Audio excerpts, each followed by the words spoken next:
कृष्ण गोविंद हरे मुरारी, हे नाथ नारायण वासुदेवा। श्री कृष्ण गोविंद हरे मुरारी, हे नाथ नारायण वासुदेवा। श्री कृष्ण गोविंद हरे मुरारी, हे नाथ नारायण वासुदेवा।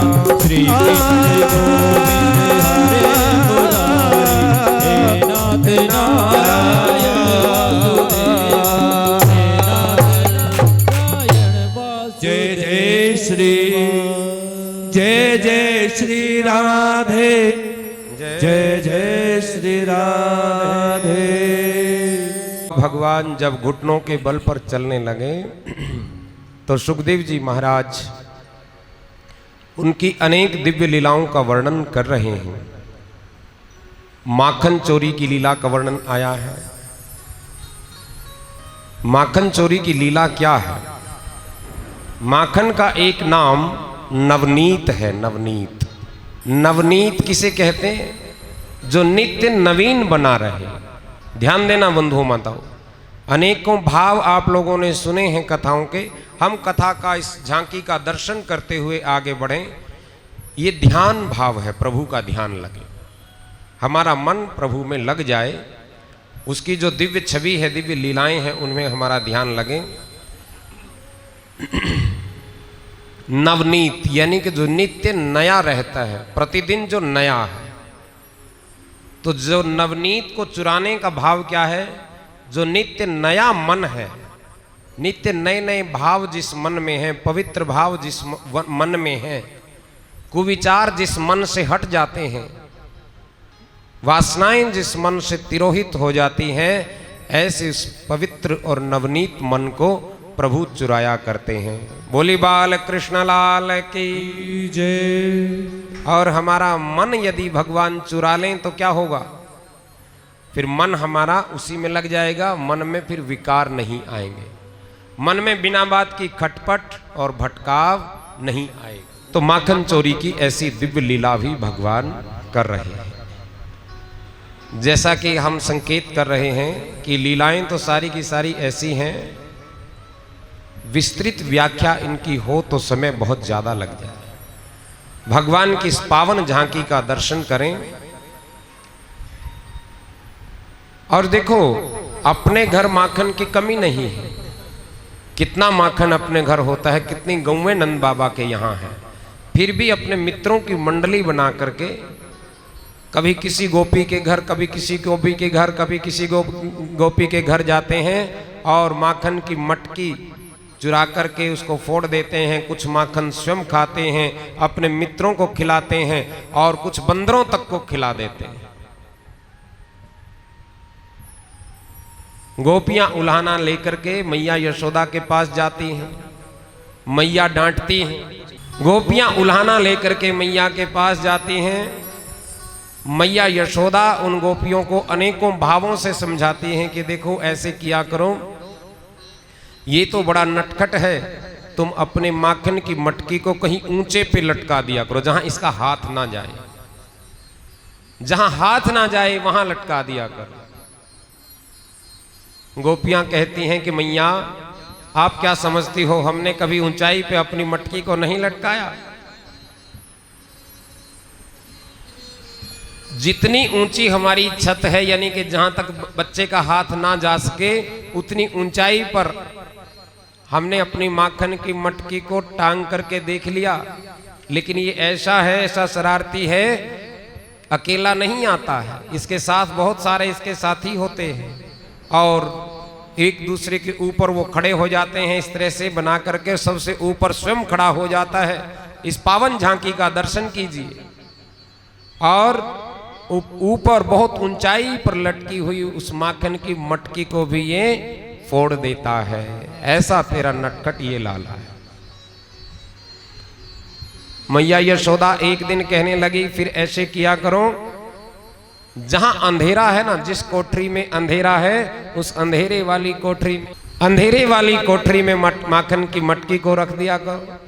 एक गोपी बड़े सहज भाव से कहने लगी कि मैया मैंने अंधेरे वाली कोठरी में ही रखा था, लेकिन एक बात कहूं मैया, जब भी ये तेरा लाला आता है ना, जहां भी ये जाता है, कितना भी घना अंधेरा हो, कितनी भी कोठरी अंधेरी क्यों ना हो, लेकिन जब ये लाला आता है तो वहां प्रकाश ही प्रकाश हो जाता है, अंधेरा रहता ही नहीं है। अंधेरा तो दूर भाग जाता है। ऐसा तेरो लाला है मैया। अच्छा, फिर क्या होता है? फिर जब कई दिन किसी गोपी के घर माखन चुराने के लिए कन्हैया नहीं जाते हैं अपनी मंडली के साथ, तो फिर गोपियां उल्हाना लेकर के आ जाती हैं। भाई यानी कि उल्हाना किस बात का है? इस बहाने हम कन्हैया को देख लेंगे। कृष्ण दर्श लालसा कहने का भाव ये है। धन्य है वो आंखें जो भगवान कृष्ण का इस तरह से दीदार पाती है। तो कृष्ण दर्श लालसा बार बार उनके मन में बनी रहती है। हमारे घर आए, ये नंद नंदन हमारे घर आए, तब भी हम इसका दर्शन पाएं।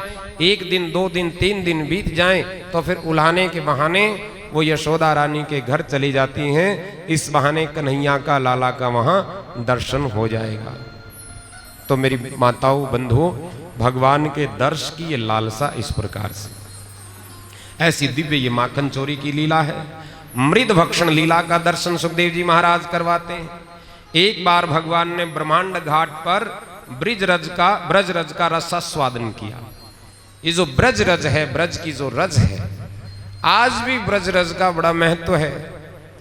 पूरे ब्रज मंडल की जो रज है, बड़े बड़े संत, बड़े बड़े तपस्वी सिद्ध जन उस ब्रज रज को अपने मस्तिष्क पर धारण किया करते। उस ब्रज रज में लोटपोट होते हैं।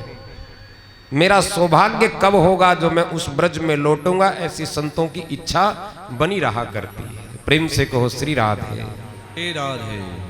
वैकुंठ से भी बढ़कर के उस ब्रज रज का महत्व है। ऐसी पावन वो ब्रज रज है।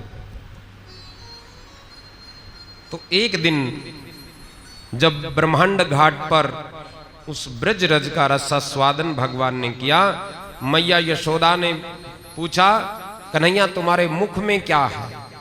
क्रोध में आकर के पूछा। हाथ में डंडा ले रही है माँ, और क्रोध में आकर के, गुस्से में आकर के पूछा जब कि खोल तेरे मुख में क्या है, तो कन्हैया ने अपना मुख खोल करके दिखाया। ना हम भक्षित्वानंबः सर्वे मिथ्याभिशंसिनः यदि सत्यगिरिस्तर्हि समक्षं पश्य मे मुखम, समक्षं पश्य मे मुखम। मैया यदि विश्वास नहीं हो रहा है तो मैं मुख खोल देता हूं। मैं मुख खोल देता हूं और ये लो मेरे मुख में देख लो। भगवान ने मुख खोला तो भगवान की ऐश्वर्य शक्ति भगवान के मुख में प्रवेश कर गई। भगवान की ऐश्वर्य शक्ति से ये सारा जगत बना हुआ है। यानी कि मुख में क्या दिखाई दिया? समस्त ब्रह्मांड मुख में ही समाया हुआ है। मुख में ही सूर्य है, मुख में ही चंद्र है, मुख में ही पर्वत है, मुख में ही तारे हैं, मुख में ही धरती है, मुख में ही वृक्ष वनस्पति है, मुख में ही ये ब्रज है, और मुख में ही नंद और यशोदा है। सब कुछ उस मुख में ही मैया को दिखाई दिया। ये भगवान का विराट रूप है। भाव क्या है? इस जगत की चराचर वस्तु भगवान ने ही बनाई है। रचा है सृष्टि को जिस प्रभु ने, वही ये सृष्टि चला रहा है। भगवान की रचना। तो मैया ने जब लाला के मुख में ब्रह्मांड का दर्शन किया तो चकरा गई, चक्कर खा के गिरने लगी मैया। तो भगवान समझ गए कि मैया इस ऐश्वर्य लीला को देख समझ नहीं पा रही हैं, और मैं यहाँ ये ऐश्वर्य दिखाने के लिए आया भी नहीं हूँ। मैं तो इन ब्रजवासियों के संग खेलने के लिए, माखन इत्यादि खाने के लिए, माखन मिश्री खाने के लिए यहाँ पर आया हूँ। तो ये ऐश्वर्य लीला को भगवान ने समेट लिया। यानी कि माया का पर्दा माँ की मति पर डाला, और वो जो कुछ माँ ने देखा था उसको माँ भूल गई। बोले श्री वृंदावन बिहारी लाल की जय। भगवान के अवतार का उद्देश्य भक्तों के हृदय में भक्ति भाव और प्रेमा भक्ति का जागरण करना है।